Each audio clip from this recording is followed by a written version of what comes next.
Olá, boa noite. Boa noite, estamos aqui começando a nossa live. Hoje vamos falar sobre alterações visuais durante a gestação. Estou aqui esperando a minha colega Anne Mazei, que é gineco-obstetra, tá? Para a gente começar a falar isso aí para vocês. Vai ser um assunto bem bacana, tá? Gostaria que todos participassem, pode fazer perguntas, fiquem à vontade, tá? Vamos lá, vamos ver se ela já está por aqui.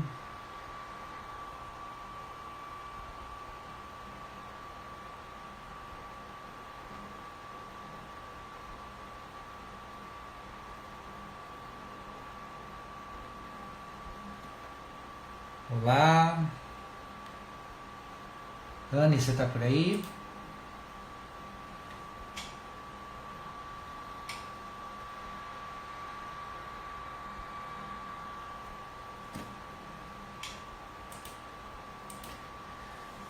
Bom, pessoal, é, gostaria de contar primeiro o que motivou essa conversa. Bom, a, a Anne é uma gineco-obstetra, tá? Que a gente se conheceu por acaso num grupo de médicos e por coincidência ela é de Maringá e mais coincidentemente ainda a família dela é de Colorado, né? Da cidade dos meus pais. Então, aí a gente conversou o que a gente poderia estar fazendo junto para conversar aqui a respeito de interações entre nessas nossas duas especialidades, né? Porque o que pareça tem bastante coisa em comum, oftalmo e a parte obstetrícia, como vocês vão observar, tá bom?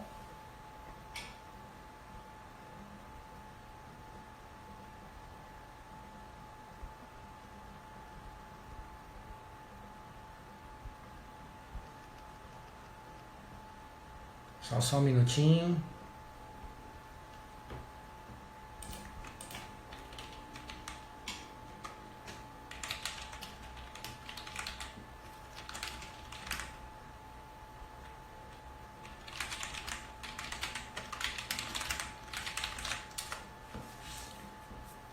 Oi, só um minutinho, pessoal.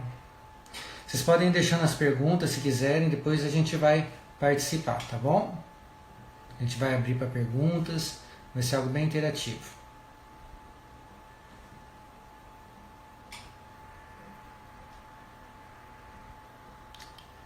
Isso, a Anne chegou, ótimo. Estamos convidando ela. Vamos começar então a nossa live mesmo.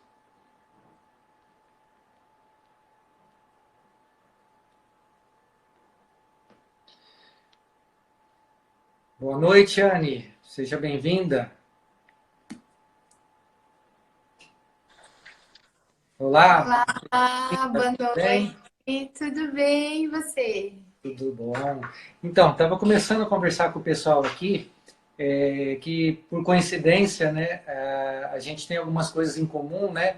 Estávamos conversando, a gente entrou num grupo médico e conversando, a gente era de Maringá e depois conversando mais ainda descobrimos que a tua família era de Colorado também, né? Você Verdade, tem um também. dentista em Colorado, né?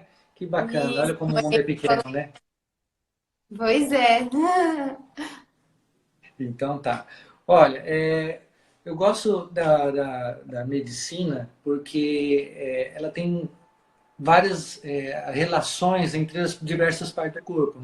Quando a gente, por exemplo, fala de olho, algumas pessoas podem falar que é algo muito restrito. Mas hoje nós vamos ver e conversar algumas coisas a respeito, para ver que bacana que tem muita coisa que a gente descobre através dos olhos que podem influenciar até numa gestação, às vezes de risco, às vezes num problema que pode atrapalhar o desenvolvimento de uma gestação, ou até o desenvolvimento do olho da criança. Olha que coisa interessante. Sim, verdade. E introduzindo ainda, Anne, quando eu te convidei, foi que eu lembrei de uma situação pontual, tá? Depois a gente conversando, eu acabei lembrando de outras, mas uma que eu lembrei é que uma paciente veio me procurar um dia com uma queixa de piora muito grande da visão, tá? Tá com uma visão ruim e tal, e era uma paciente que eu acompanhava há muito tempo. E aí, ao fazer o exame dela, eu percebi que tinha alguma coisa estranha. Não podia estar uma mudança tão grande, e, assim, sem nenhuma relação. E ela... Começamos a conversar e tal, e o que, que aconteceu? Tem alguma coisa diferente acontecendo.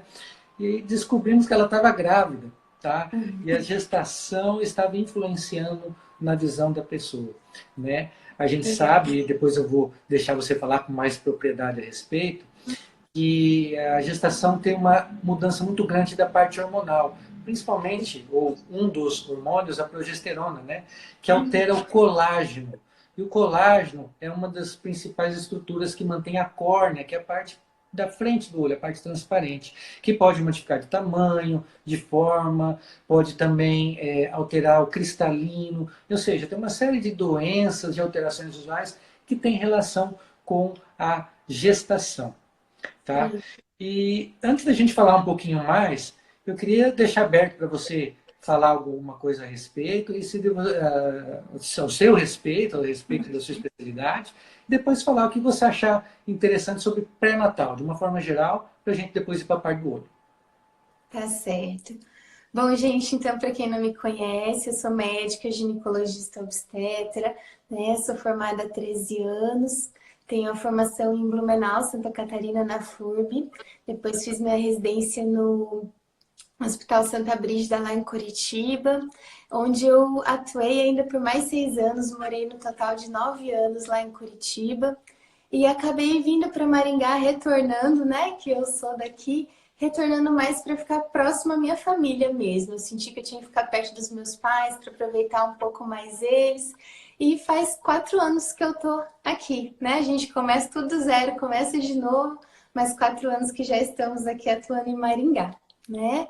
Faço ginecologia, obstetrícia, que eu acho que é minha paixão, né? Gosto bastante. E falando um pouquinho sobre o pré-natal, sobre essas alterações, eu falo que é muito importante a gente fazer um pré-natal de qualidade, ter essa investigação toda. As mudanças no organismo da mulher, elas são muito grandes na gestação. Na minha primeira consulta de pré-natal, eu falo que a gente perde bastante tempo mesmo, eu fico ali explicando a maioria das alterações que vão acontecer no organismo, né? Principalmente justamente pela mudança hormonal da progesterona. Eu falo que a progesterona ela deixa tudo mais lento no organismo da gestante, o intestino fica mais lento, a gente tem o desconforto, acaba acumulando gases, prende intestino, né?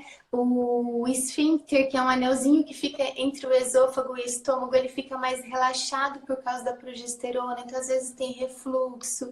Então, são várias modificações. A elasticidade da vagina muda também, certo? Pelo aumento da progesterona, ela fica menos elástica e aí a progesterona acaba sobressaindo sobre o estrogênio e acaba diminuindo a elasticidade também. E tem as alterações visuais também, né? Tem pacientes que se queixam de o olho estar mais seco, às vezes aquelas pacientes que têm muitas enxaquecas de repetição, pode ser por uma alteração visual, paciente que já usa, né, lente, às vezes um óculos tem que aumentar o grau, às vezes a paciente não consegue usar mais a lente nesse período. Tem bastante pacientes que acabam passando por isso. Eu vou contar meio que um relato aqui, né? Algumas pessoas, quando querem fazer cirurgia refrativa é conhecida como a cirurgia de miopia, né? É feita na córnea, né? E quando a mulher que deseja fazer isso, é uma das coisas que a gente tem que perguntar, né? Se ela está ou ela pretende ficar grávida nos próximos meses, nos próximos dias, porque isso pode interferir, né? E o relato de caso que eu falo para vocês é da minha esposa, né? A minha esposa, ela fez cirurgia em novembro de 2012, tá? E em 2013 ela engravidou. Então, assim, foi um risco, porque, na verdade, como a gente sabe hoje, né, a progesterona ela interfere na questão do colágeno. Então, é uma coisa que a gente cuida bastante, né, orienta em relação a isso. E fora as outras alterações, como você já falou, né, olho seco, a pessoa altera a qualidade da lágrima, altera uma série de outras coisas também que podem estar influenciando na visão. E mais ainda, né? Existe a eclâmpsia e a pré-eclâmpsia, né? Que de repente você pode falar alguma coisa mais a respeito. E existem alguns sintomas oculares que são importantes, às vezes até para diagnóstico de gravidade de gestação e da saúde da mãe, né? Quer falar alguma coisa a respeito? Sim, sim. Então, assim, a gente tem a pré-eclâmpsia, é uma das doenças assim que mais preocupa a gente na obstetrícia, né? Que é quando a pressão aumenta na gestação. A gente fala na gestação, ela aparece a partir de 20 semanas da gravidez. E a gente tem alguns pontos que a gente alguns sinais que a gente fala para a paciente ficar atenta, que é quando a pressão eleva muito. A gente chama sinais de iminência de eclâmpsia. Então, pré-eclâmpsia é quando a pressão está alta e está alterando toda a função ali do organismo, mas a eclâmpsia é quando leva à convulsão. E esses sinais de iminência de eclâmpsia são sinais que estão alertando que em breve ela vai convulsionar. Então, é quando a gente tem que agir. Então, a gente orienta a paciente sobre os sinais que chamam escotomas, que são aqueles pontinhos pretos ou brilhosos na visão da paciente, certo? Quando isso acontece, que pode estar associado a uma visão turva, né? Fica mais embaçado para ver. Quando isso acontece, é um sinal que tem que ir para emergência. O obstetra, normalmente, a gente usa medicação aí para prevenir a eclâmpsia, mas é um sinal que provavelmente em breve, às vezes até em minutos, ela pode ter a convulsão. Então, esse é um sinal bem importante. E eu já presenciei 2 casos de pacientes que chegaram a vir a convulsão da eclâmpsia, né? E elas evoluíram com uma cegueira transitória. Eu tive uma paciente que na época a gente acompanhava no hospital, que ficou algumas horas, não chegou a 24 horas. 2 pacientes que ficaram assim, perderam a visão completamente, certo? Isso normalmente retoma, volta ao normal. Pode levar alguns dias ali, até uma semana, mas normalmente ela retoma. Essas pacientes evoluíram mais rapidinho e voltaram. Mas imagina uma pessoa sobe a pressão, tem uma convulsão e às vezes acorda da convulsão e não está enxergando mais nada. Imagina o desespero do paciente, né? Então, para a gente também é angustiante, mas isso normalmente volta natural, né? E é mais relacionado não tanto a uma alteração do olho em si, mas é mais do córtex cerebral, né? Mais cérebro. Ele que é o responsável, a área do cérebro responsável pela visão, né? Então aí, voltando ao normal, vai melhorar, né?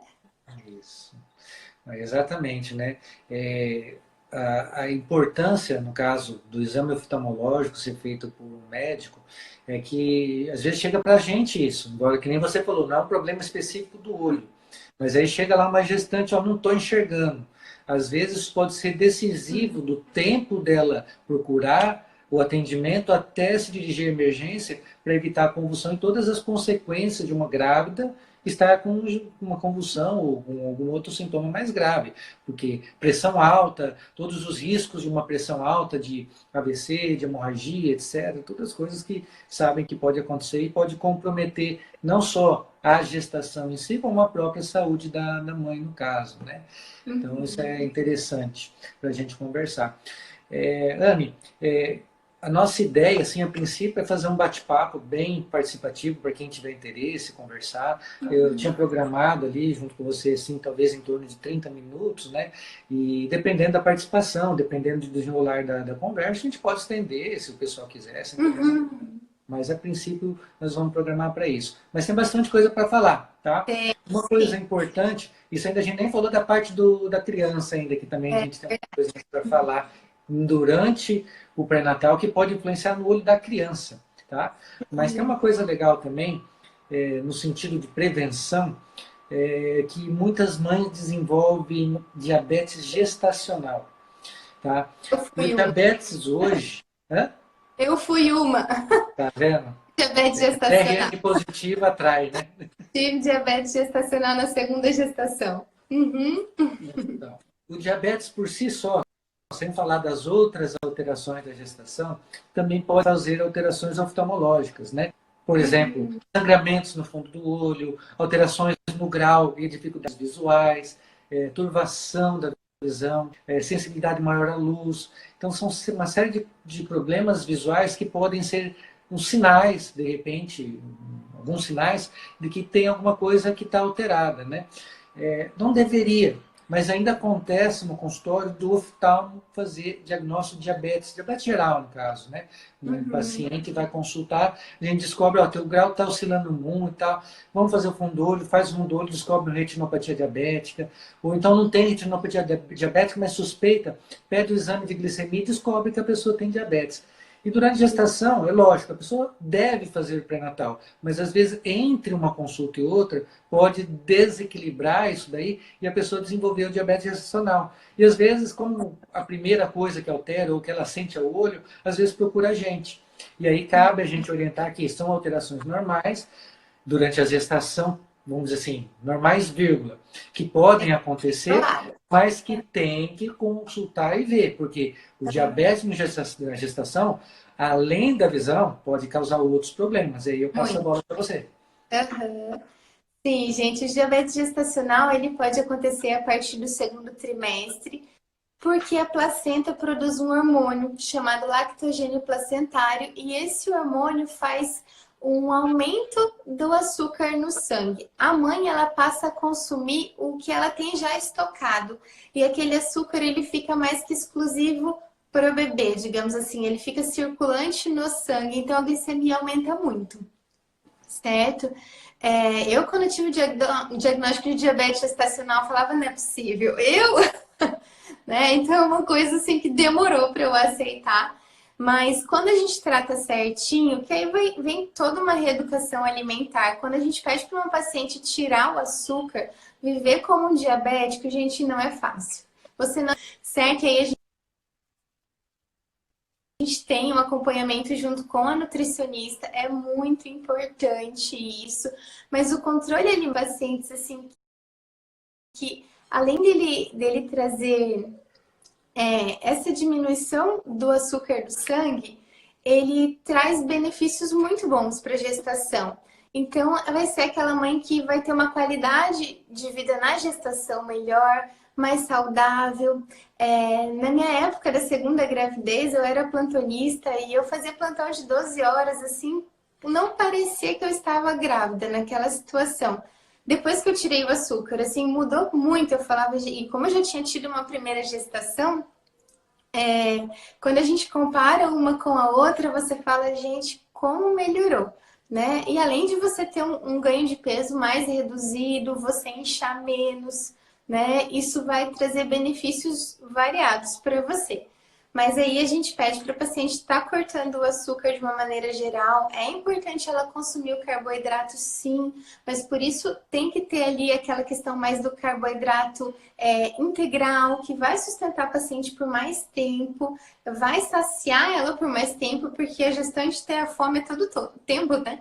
Então, vai saciar ela por mais tempo, vai nutrir ela melhor também e controlar isso.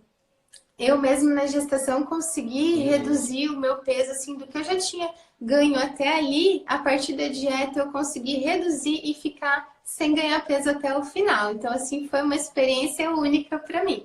Mas o diabetes, ele pode trazer o aumento do peso, né? O bebê, a gente chama de grande para a idade gestacional, nasce aquele bebê, a gente fala que é lindo porque ele é gordinho, mas ele não é saudável, né? Aquele bebê está acostumado a receber muito açúcar e quando ele nasce, acabou todo aquele açúcar, ele vai fazer hipoglicemia, então ele vai sofrer mais, vai ser aquele bebê que vai ter que ficar furando o pezinho ali, controlando a glicemia, para ver se ele não precisa de um complemento além da amamentação, até ele conseguir estabilizar no organismo dele esse açúcar que ele está recebendo agora numa menor quantidade. E também, assim, aqueles bebês que ficam grandes, eles vão ter uma dificuldade maior no parto normal, pode fazer uma distócia, né? Acabar virando uma emergência no trabalho de parto, sem falar nas alterações cardíacas que esse bebê pode vir a apresentar pelo diabetes também. Então, o diabetes gestacional, ele tem que cuidar muito. Eu sempre falo já na primeira consulta, gente, vamos cuidar com a alimentação. Depois que eu passei na pele, eu falo, ninguém merece ter um diabetes gestacional. Então, vamos cuidar, vamos melhorar a alimentação, Vamos tentar ser o mais rápido possível. E quando a glicemia está alterando, o acompanhamento da nutricionista é muito importante mesmo. E aí também o controle, né? O dedinho lá, jejum 4 vezes ao dia, pós-refeição, para estar controlando e vendo aonde você está errando na alimentação para conseguir manter uma glicemia mais controlada. Certo? Maravilha. Anne, tem Psi Francila está perguntando para nós aqui, ó. Ela perguntou qual a probabilidade de uma diabetes gestacional, como prevenir, e aí você já falou boa parte, né? Mas ela também pergunta, né, a probabilidade de ter essa diabetes, acho que ela quer saber a prevalência ou grupo de risco, né? E ela diz também que ela está na segunda gestação, que a primeira ela era super fitness, mas nessa ela tá um terror. Ainda Então, o pré-natal de alto risco, que é quando entra o diabetes gestacional, a pré-eclâmpsia, ele tem uma porcentagem maior a cada ano que passa a partir dos 35 anos. Você fala assim, nossa, 35 é um paciente tão jovem, mas a gente considera 35 anos uma paciente idosa para gestação. Hoje em dia está fora dos nossos parâmetros, né? Todo mundo querendo trabalhar, estudar, e quando vê o tempo já passou. Mas a partir dos 35 anos de idade, à medida que esses anos vão passando, o risco da gestação é de alto risco, no caso diabetes, a pressão alta, ele vai aumentando cada vez mais. E também, com certeza, vai vir aí do histórico familiar dessa paciente, se ela tem pai, mãe, que teve o diabetes, se ela já teve diabetes gestacional numa gestação anterior também. A gente relaciona também bastante aquelas pacientes com ovário policístico, que são pacientes que têm uma resistência insulínica aumentada, são pacientes que são candidatas também ao diabetes gestacional, tá? E eu acho que são mais isso mesmo. Paciente com ganho de peso, né, gente? É paciente que já engravida, com o peso além do ideal aí, também é uma forte candidata a ter o diabetes gestacional. Então, são vários fatores. Vai depender de cada paciente. Eu sempre digo que cada paciente é única, cada pré-natal é único, mas vai depender aí desses fatores para o diabetes. E o controle é realmente assim, gente, tira o açúcar, dá para viver sem açúcar. São mais ou menos 20 dias de abstinência terrível, desesperador, como usuário de droga.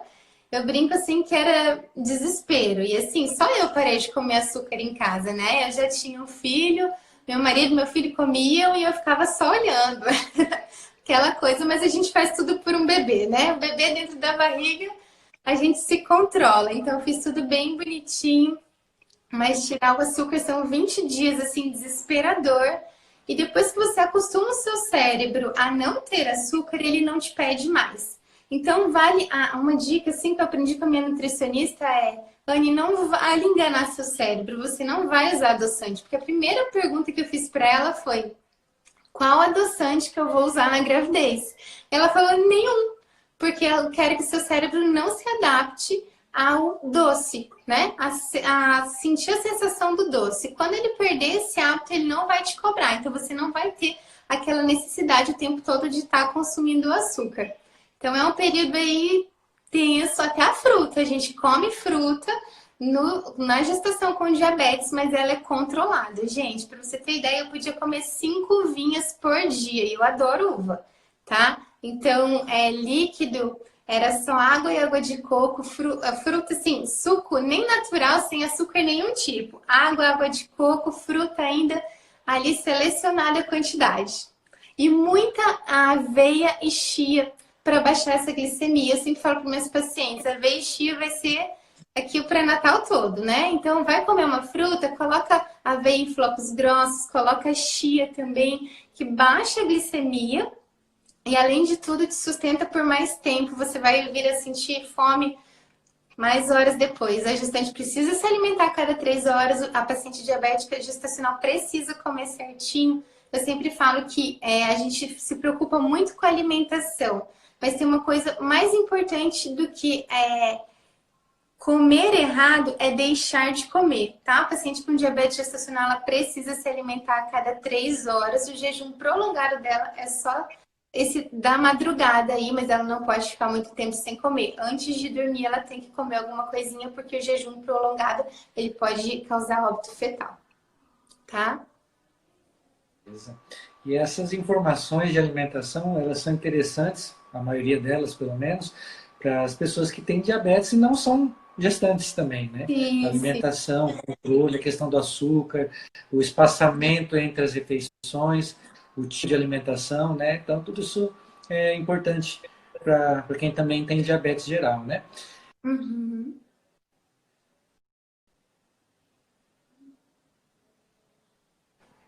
Ah, agora voltou para mim. Aí, Estão me ouvindo? tô assim. Tá, deu uma travada aqui para mim. Falando também de alimentação, uma coisa que geralmente me perguntam no consultório algumas vezes, né? Que tipo de vitamina eu uso para o olho, né? Especificamente durante a gravidez, eu quero cuidar da saúde do meu nenê e tal. Então, assim, se a pessoa não tem nenhum distúrbio alimentar, ou seja, não tem nenhum problema de absorção intestinal, se a pessoa não tem nenhuma privação por ser vegetariana, vegana, ou ela não deixa de comer algum tipo de alimento por alguma questão religiosa ou de opção, geralmente essa pessoa não tem carência alimentar para necessidade de suplementação, a não ser para casos específicos, né? Que aí durante a gestação vai ser observado no pré-natal e tudo, né? Em relação à questão alimentar no pré-natal, pensando mais na questão do desenvolvimento da criança. Eu sei, né, que até mesmo antes de engravidar, algumas orientações são dadas, como complementação de ácido fólico e algumas coisas, né? Anny, assim, em relação à alimentação da mãe, pensando em nutrientes, em vitaminas para o nenê, existe alguma coisa que você acha que é importante falar também? Eu acho que comer as proteínas de uma maneira geral, né, é bem importante. Eu sempre oriento elas, até as pacientes que não consomem carne, estarem cuidando um pouquinho, às vezes usar castanha, ter uma alimentação assim variada, né? A questão, às vezes a gente tem algumas gestantes que a gente briga, sim, briga muito, porque às vezes eu tenho uma paciente, tive recente, que eu fazia de tudo, perdi uma hora explicando tudo que poderia acontecer com o bebê dela, restrição de crescimento, se ela não se alimentasse, mas ela era aquela pessoa que comia bolacha, pão e bolo. Gente, que desespero! Mas a gente precisa aí estar se alimentando com frutas variadas, né? Mas eu acho que grãos de uma forma variada e aí, sempre que possível, tá puxando aí para o integral, um arroz integral também. Eu sempre gosto de dar a dica do arroz integral, porque eu passei muito tempo tentando cozinhar um arroz integral e não conseguia. Gente, a dica é: faz o arroz integral no mesmo tempo quase que do arroz branco, mesma quantidade de água, praticamente, só não coloca sal. O sal só vem depois que ele estiver pronto, tá? Depois que cozinhou o arroz, aí você pode pôr o sal. Se não for assim, a não ser que seja na panela de pressão, mas se não for assim, não cozinha. Então, arroz integral fica a dica, porque eu falo para os pacientes que às vezes se batem, como eu também me bati para conseguir cozinhar o arroz integral, e só assim, tirando o sal só no final. Beleza. Bom, vamos agora um pouquinho do pré-natal, Uhum. em relação à questão de prevenção de doenças da criança, né? Sim, sim. A gente tem algumas doenças que são pesquisadas durante a gestação, que fazem parte de rotina, são sempre pesquisadas. Entre elas a toxoplasmose, rubéola, sífilis, entre outras, né? Uhum. Na verdade, assim, a gente sempre pede para a mãe, antes até dela querer engravidar, para ela fazer esses exames, porque durante a gestação, toxoplasmose, por exemplo, é uma doença muito prevalente aqui no sul do Brasil, né? Uhum. E que tem consequências muito graves, principalmente quando são acometidas no primeiro trimestre de gestação, não é isso? Uhum. E conta um pouquinho como que é esse pré-natal em relação a essas doenças, como é que costuma ser feito, dá uma orientaçãozinha para nós, por favor. Bom, gente, então assim, a gente costuma pedir essas sorologias, que a gente chama os exames, né? Tanto de toxoplasmose, rubéola, tem o citomegalovírus também, que pode fazer alterações. a sífilis, são exames que a gente pede a cada trimestre. Por que a cada trimestre? Os pacientes falam, doutor, eu vou fazer de novo esse exame, mas eu não sei se nesse período você adquiriu a doença, né? Uma das principais da toxoplasmose que a gente consegue ter o controle, ela vem principalmente da alimentação, tá? O contato com os felinos, no caso de gatos, se tiverem contaminados, né? E da alimentação. Então, algumas dicas que a gente fala já no comecinho da gestação seria a evitar carne cru ou mal passada, tá? A gente fala no geral de qualquer tipo. E daí vem a paciente e pergunta, doutora, mas eu não posso comer sashimi? Então, assim, o peixe ele não está contaminado, gente. Ele não tem essa contaminação pelo protozoário da toxoplasmose. Mas eu sempre brinco assim, a mão que manipulou ele para fazer, como ele não vai para o fogo, e ela estiver contaminada, você também se contamina. Então vamos evitar de uma maneira geral as coisas que estão cruas, tá? Mal passadas. Então a gente cuida aí com a questão da carne, o ovo também, tá? Ovo cru ou aquele ovo com a geminha mole também, cuidar, tá bom? O ovo cru, Ania, eu não como ovo cru. Gente, as maioneses caseiras mais gostosas são feitas de ovo cru, tá? Restaurantes, pode perguntar, churrascaria. Quando eu mudei para Maringá, estava grávida, eu perguntava todas, porque eu adoro maionese. Todas feitas com ovo cru. Aquele molhinho que vai no lanche, o molhinho da salada, aquele branquinho, normalmente ele é feito com ovo cru, então tá tentando evitar isso, certo? A água, não tomar água que seja direto da torneira. Vamos tomar uma água filtrada, uma água mineral, né? Que pode vir contaminada. Às vezes aqui na nossa região a gente tem muito sítio, chácara. Ah, eu vou tomar porque tem uma fonte de água ou tem essa aqui vem do poço, tal. A gente não sabe, às vezes, por onde passou, que caminho que levou essa água. E ela pode estar contaminada e você vir se contaminar. Então, evitar de tomar água que não seja filtrada, mineral ou fervida. Até se não tiver outro jeito, ferve a água, mas se previna, tá? A questão dos alimentos também. Lavar bem as frutas, verduras, legumes. Eu sempre falo as folhas, se você puder deixar ali um pouquinho, uns minutinhos de molho na que boa pra tá tirando esse risco de estar se contaminando, certo? E também o animal de estimação que às vezes a gente tem em casa. A gente fala do gato, mas em geral o cachorro, às vezes, né, com as fezes do gato, cuidando. Fala, tem animalzinho em casa, então vamos cuidar com a higiene. Não precisa se desfazer do animal, tá? Vamos estar lavando bem as mãos. Toda vez que entrar em contato com o animal, lavar a mão. Pensou em colocar a mão na boca para levar qualquer alimento, lava a mão antes. Se outra pessoa puder tirar as fezes do animalzinho, né? Ou se for você, vamos usar uma luva, vamos cuidar. E sempre que você for lavar o alimento, você vai lavar sua mão no início, vai lavar o seu alimento. E no final você vai lavar a mão de novo para não correr o risco de ficar contaminado na sua mão, tá? Então, assim, a toxoplasmose, ela é mais difícil de ser adquirida no início da gestação, mas quando consegue, né, ter o risco, consegue adquirir no início da gestação, é a fase que traz mais riscos aí para o bebê, né? E isso, assim, a gente não tem o que fazer intraútero quase. A gente vai usar medicação para tentar fazer com que esse protozoário não passe a placenta, não chegue no líquido amniótico, mas quando isso acontece, a gente usa alguns medicamentos tentando prevenir essa infecção fetal, mas a gente não tem muita coisa para fazer além disso. Então, às vezes pode vir a consequência de lesões aí, não só visuais, mas como cerebrais, várias outras visões, várias outras alterações. A gente tem também a sífilis. A sífilis é uma doença sexualmente transmissível, e aí vai do número de parceiros, aí a confiança que você tem no seu parceiro, né?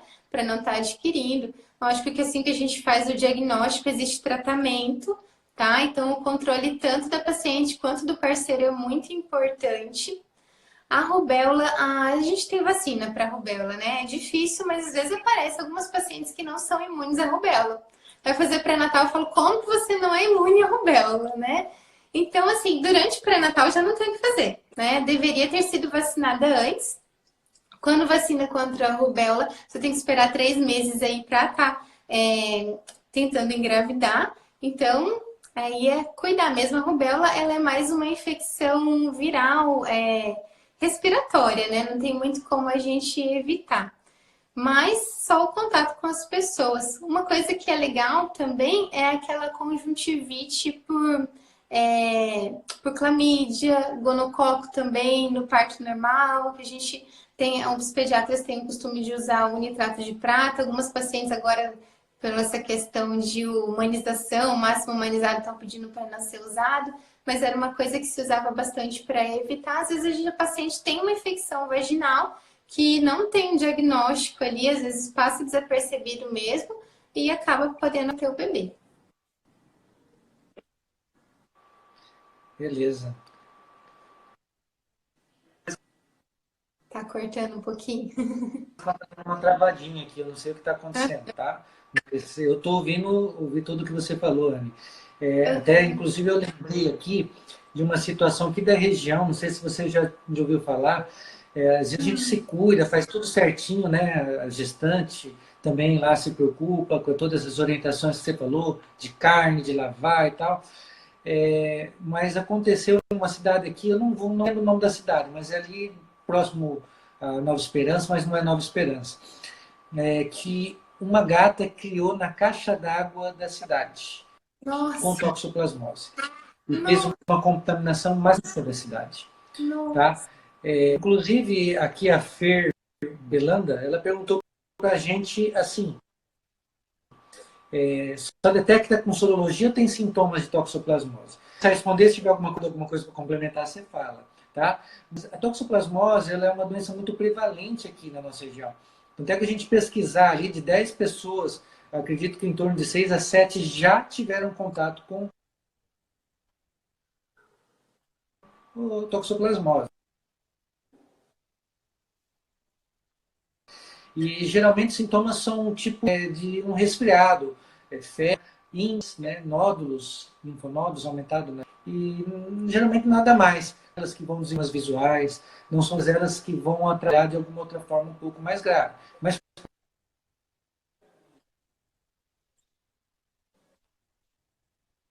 pega toxoplasmose, ter uma uveíte, uma infecção no fundo do olho, pode essa pessoa grávida e gestir o desenvolvimento visual dessa criança, comprometendo sim funções neurológicas, ela pode nascer com microcefalia, pode nascer com catarata, pode nascer com alterações na retina, enfim, várias doenças podem ser ocasionadas pela contaminação da toxoplasmose, né? Eu não sei se você quer complementar alguma coisa em relação à pergunta da Fernanda, da Acho que Fernanda. vale lembrar também que a mãe pode fazer lesão, né? Não só o bebê, mas a mãe também pode ter a lesão pela toxoplasmose ocular daí, né? A, a fase da gestação, corrija se eu estiver enganado, Anne, mas ela mexe com a parte imunológica da mãe também. Então, algumas doenças são mais fáceis e muito mais rápidas de serem de comprometerem a pessoa. Então, às vezes um herpes, às vezes uma outra doença que a pessoa possa ter, um toxoplasmose que às vezes não faria nada numa pessoa que não está grávida, pode ter comprometimento muito mais grave. Né? Sim. Eu tenho um caso de uma paciente, eu falo que a gente aprende todo dia, né? Aquela paciente que ela já era imune para citomegalovírus e quando ela estava com 38 semanas, ela pegou uma gastroenterite, né? Uma infecção, vômito, diarreia, por ela trabalhar numa escola com crianças, assim, uma escola acho que municipal, e na época parece que foi meio que geral essa gastroenterite e ela acabou pegando isso. Ela estava com 38 semanas de gestação, teve uma queda muito grande da imunidade e, assim, uma coisa que a gente não esperava, o citomegalovírus dela reativou. E a gente foi descobrir isso só depois, porque com 39 semanas ela entrou em trabalho de parto, evoluiu o parto, teve prolongado. A gente foi ter ideia disso depois quando o pediatra notou que o perímetro cefálico não estava crescendo e aí foi investigar na neurologia e aí descobriu-se que era um citomegalovírus. Aí você pergunta, meu Deus, mas ela já era imune, ela já teve o contato. E quando a gente baixa muito a nossa imunidade, tem essa possibilidade de reativar, né? Então, assim, tem que cuidar muito. A gestante, ela já está no momento de imunidade mais baixa para que o corpo não reaja contra o bebê, né? Contra o feto. Então já tem essa questão. Então eu sempre falo que vale a pena a gente cuidar ali, tá tomando água direitinho, né? Sempre pego no pé das pacientes o volume de água, ficar um pouquinho no sol, 10 minutinhos por dia, tentar fazer exercício, dormir bem, saudável. Isso tudo é muito importante na imunidade melhor na gestação e não ter risco, às vezes, não é que você pegar, às vezes é uma doença que você já teve contato, já está imune e de repente vira reativar, como essa situação que a gente teve do citomegalovírus. Beleza. Acho que a gente falou, assim, pelo menos o que a gente sobre alterações visuais durante a gestação, nós fomos mais do que isso até, né? Dá mais ênfase e alterações no colágeno, que a córnea, o grau, pode desenvolver doenças que a princípio estavam latentes, como por exemplo um ceratocone que estava inicial, um diabetes que estava controlado e descontrolou, um próprio toxoplasmose que a pessoa já tinha e estava imune, lá estava imune, não, estava adormecido, estava lá latente e reativou, da alimentação para criança, os cuidados para não contaminar, nós falamos também dos vegetais e das carnes mal passadas, no caso da toxoplasmose, no caso da rubéola, a importância da vacina. E hoje a gente ouve falar muita gente aquela questão de campanhas contra a vacina, né? É incrível, né? Ainda tem gente que não acredita na vacina, né? Mas algo que é fundamental, acho que mãe que ama não deixa de vacinar, não deixa de cuidar e também não deixa de levar o seu filho para vacinar, né? Nós falamos também sobre a importância da alimentação para o desenvolvimento visual da criança, da mãe, diabetes, da gestacional e todas as implicações, tanto na hora do parto, da criança também, que já nasce um pouquinho gordinha, se não for bem controlado, né? Acho que foi uma série de dicas importantes. Eu achei que foi muito válido e nós estamos aí aberto, caso alguém tenha alguma pergunta ou se alguém também tiver algum comentário. Anne, se você quiser complementar mais alguma coisa. Só você falou da vacina e a gente lembrei, assim, fugindo um pouquinho, às vezes a gente pega muito paciente adolescente no consultório e eu tenho o costume de perguntar se já tomou vacina de HPV, né? E muitas mães falam que não. Eu fiquei com medo na época, falavam que passava mal, deixava cego, várias coisas assim. Eu brinco, então agora vai fazer. E às vezes já passou do período ali que tem disponível no posto de saúde, falei, agora tem que pagar para fazer, mas vai fazer. Então tem aquela paciente que passa por esse período, não foi vacinada, as doenças que a gente fala assim, como a rubéola, né? Vacinas mais comuns, mas o HPV é bem importante. E muita adolescente sem vacina. E não vale só para as mulheres, e os meninos também, a partir de 9 anos, podem vacinar, devem vacinar, na verdade.